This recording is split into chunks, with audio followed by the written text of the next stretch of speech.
Artificial intelligence එහෙම නැත්නම් කෘත්‍රිම බුද්ධිය යොදා ගනිමින් නිර්මාණය කරපු රොබෝවරු කිහිප දෙනෙක් තමයි මේ ඕගොල්ලොන්ට පේන්න ඉන්නේ. ඉතින් ඇමරිකාව, චීනය, ජපානය වගේ රටවල් යම් යම් අලුත් නිර්මාණ එහෙම නැත්නම් ටෙක්නොලොජි අතින් අලුත් නිර්මාණ ලෝකෙට මුදා හරින්න සමත් වෙලා ඉන්නවා. ඉතින් පරීක්ෂණ කරමින් නිරීක්ෂණ කරමින් මේ වගේ අලුත් නිර්මාණ මිනිසාට සමීප කරන්න යාලා නිරන්තරයෙන්ම කටයුතු කරනවා. ඉතින් අපේ රටේ මිනිස්සු ඇත්තටම මේ වගේ තාක්ෂණයක් දියුණුද මේ වගේ තැනක අපි ඉන්නවද කියලාවත් ඇතැම් මිනිස්සු දන්නේ නැති තරම්. ඉතින් මම හිතුවා මේ වගේ නිර්මාණයක් දුරට එහෙම නැත්නම් මෙච්චර දුරට අපිට එකපාරට යන්න බැරි වෙන්න පුළුවන්. හැබැයි අපි කොහොමද මේ වගේ පියවරෙන් පියවර මේ තැනට යන්නේ? එහෙමනම් අපි කොතනින්ද පටන් ගන්න කියන එක මම හිතුවාද කතා කරන්න ඕන කියලා. ඉතින් අන්න ඒ නිසා හැමෝම දන්න ගොඩාක් දෙනෙක් නොදන්න මෙන්න මේ Arduino කියන ලැන්ග්වේජ් එක සහ Arduino ප්‍රෝග්‍රෑමින් කරන්නේ කොහොමද? Arduino හරහා කොහොමද පරිපථයක් ක්‍රියා කරන්නේ කියන එක මම හිතුවාද ඕගොල්ලොත් එක කතා කරන්න ඕන කියලා. ඉතින් සම්පූර්ණයෙන්ම අද මම මේ වීඩියෝ එකෙන් ලොකුවට Arduino ගැන කතා කරන්න බලාපොරොත්තු වෙන්නේ නැහැ. මම පස්සේ වීඩියෝ වලදී ටිකක් විස්තරාත්මකව කතා කරන්නම්. නමුත් අපි Arduino කියන දේ කෙටියෙන්ම කතා කරොත් open source. ඒ කියන්නේ ඕනම වයසක ඕනම කෙනෙකුට මේ නිර්මාණ කිරීම සඳහා මේක පාවිච්චි කිරීමේ හැකියාව තියෙනවා. ඉතින් අපි මෙන්න මේ ඕගොල්ලොන්ට පේන්න තියෙන mega කියන මෙන්න මේ IC එක භාවිතා කරගෙන තමයි අපි අපේ input සහ output අපි පාවිච්චි කරන්නේ. ඉතින් තනියම මේ IC එකත් එක්ක අපිට වැඩ කරන්න බැරි නිසා මෙන්න මේ වගේ කාඩ් එකක් අපිට වෙළඳපොලෙන් ගන්න වෙනවා.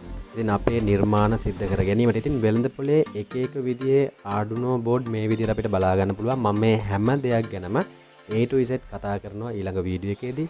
ඉතින් අපිට මේ input සහ output පාවිච්චි කරලා යම් sensor අවශ්‍ය දේ පාවිච්චි කරලා මේ වගේ sensor භාවිතා කරලා අපිට පුළුවන් ඕනෑම නිර්මාණයක් සිද්ධ කරගන්න. ඉතින් මෙන්න මේ වීඩියෝ එක බැලුවාම ඕගොල්ලන්ට තේරුම් ගන්න පුළුවන් සරලවම මේ Arduino කාඩ් එක හරහා එම නැත්නම් Arduino කියන මාධ්‍ය ඔස්සේ අපිට මොන වගේ නිර්මාණද කරන්න පුළුවන් කියන එක ඕගොල්ලන්ට මේ වීඩියෝ එක බැලුවාම තේරුම් ගැනීමට හැකියාව තියෙනවා.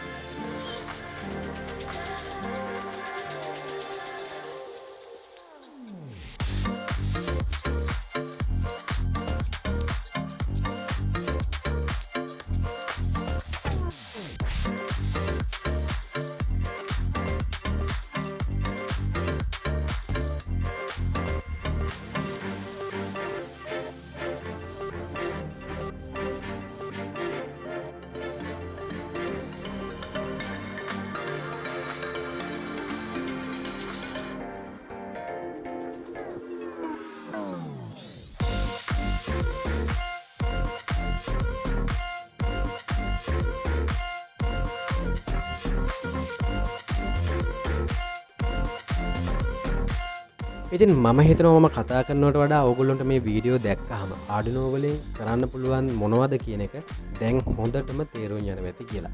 ඉතින් විශේෂයෙන්ම මම ඉස්සෙල්ලා කිව්වා LED බල්බ් එකක් දාල්වන තැන ඉඳලා ඔබෝ කෙනෙක් නිර්මාණය කරන තැන දක්වා ඕගොල්ලන්ට මේකෙන් ඉදිරියට යන්න පුළුවන්. ඉතින් මේ තියෙන අන්තර්ජාලය හරහා ඒ වගේ තනියම ඉගෙන ගන්නව නම් තනියම ඕගොල්ලන්ට සර්ච් කරලා හොයන්න පුළුවන්. වෙබ්සයිට් හරහා ඕගොල්ලන්ට බලන්න පුළුවන්. ඉතින් මේ තියෙන LED බල්බ් එකක් දල්වන නිවන ක්‍රමයක්. විශේෂයෙන්ම අපේ ඉලෙක්ට්‍රොනික ශාස්ත්‍රයේ ඉන්න ඒ වගේම බුදුරස් මාලාවල් නිර්මාණ කරන අයට ඕගොල්ලන්ට කැමැතිම පැටර්න් කැමැතිම දේවල් කාගේවත් IC දානවට වඩා ඕගොල්ලොන්ගේ හිතේ තියෙන කැමැතිම රටා ටිකක් ඕගොල්ලොන්ගේ හිතේ හැටියට මෙන්න මේ Arduino කාඩ් එකට ඇතුළත් කරලා ඕගොල්ලොන්ට ලස්සන බුදුරස් මාලාවක් නිර්මාණය කරගන්න පුළුවන්. ඉතින් මම ඒ ඕගොල්ලොන්ට කිව්වේ පුංචි එක උදාහරණයක්. මේ වගේ ඕගොල්ලොන්ට හිතෙන කැමති දේවල් input output device පාවිච්චි කරලා කැමැතිම නිර්මාණ කරන්න පුළුවන්. ඉතින් මම ඒ ගැන ඉස්සරහට කතා කරන්නම් ඉදිරියේදී කතා කරන්නම්. මේ තියෙන්නේ ඒ වගේම පුංචි උදාහරණයක් LED බල්බ් එකක් දැල්වීම නිවීම සිද්ධ කරන ක්‍රමයක්. ඉතින් මේ විදිහට data cable එක මේකට ප්ලග් කරලා අවශ්‍ය data එක ඇතුළත් කරාම මේ විදිහට ලස්සනට ඕගොල්ලොන්ගේ හිතේ තිබිච්ච දේ එම නැත්නම් ලස්සනට මේ LED බල්බ් එක පත්වීම නිවීම සිද්ධ වෙනවා. ඉතින් අද ඕගොල්ලොන්ගෙන් සමුගන්නම් මේ වීඩියෝ එකත් එක්ක Arduino කියන්නේ මොකක්ද? Arduino වලින් කරන්න පුළුවන් මොනවද කියන එක මට මේ වීඩියෝ එකෙන් කතා කරන්න අවශ්‍ය වෙන්නේ. එහෙනම් තවත් ඉදිරියට කතා කරන්නම් Arduino කොහොමද අපි කරන්නේ? Arduino පටන් ගන්නෙ කොහොමද කියන එක මම ඉස්සරහ වීඩියෝ වලදී කතා කරන්නම්. ගිහිල්ලා එන්නම් අදට මම SL Chandi මගේ YouTube channel එක තාම subscribe කරලා නැත්නම් subscribe කරන්න. එහා පැත්තේ bell icon එකත් click කරන්න. ගිහිල්ලා එන්නම්. සුබම සුබ දවසක්.